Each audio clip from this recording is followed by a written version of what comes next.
చీల్చి కాలువలు సీలిపోయినట్టుగా పంపించుకుని వస్తున్నాడు ఇప్పుడు తండ్రి ఇంటికి. సిరిగలవాడు. అందుకే వాక్యములో చెప్తుంది యాకోబు గురించి, యాకోబు మగ సిరిగలవాడు. ఆమేన్. మీకెవరికి సెలవు లేదు, సాధ్యం లేదు.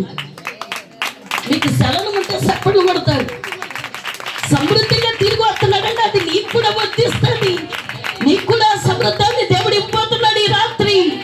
ఏది చెప్పినా నీ చెవులోకి వెళ్ళట్లా, ఇంకెంతేలాగా అయిపోయారు.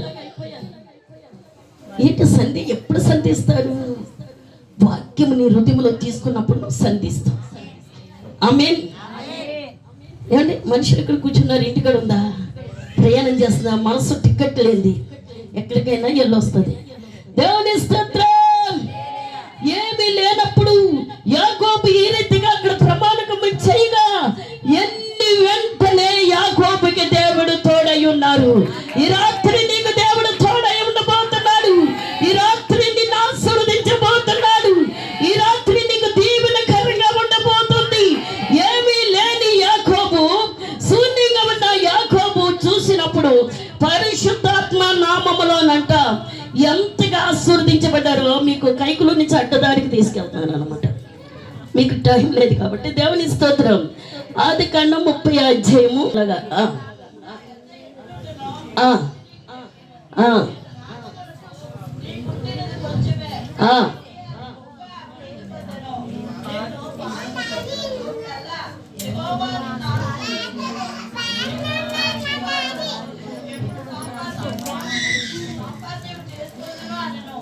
చాలండి. లాభాలతో అలా మేనమామతో అంటున్నాడు యాకోబు గారు, అయ్యా నేను నీ దగ్గరికి రాకముందంట ఎంత ఉందంట ఈయనకి, లాభాని గారికి కొంచెమేముందంట, నేను పాదం పెట్టనా లేదో నీ సరిహద్దులు విశాలపరచబడ్డాయి, నీ గుడార తాళ్ళు పెరిగిపోయి, కొంచెమున్నా నీ స్థలములో మహాభివృద్ధి నొందిపోయావు, నా పాదం పెట్టనా లేదో నువ్వు ఆశీర్వదించబడ్డావు.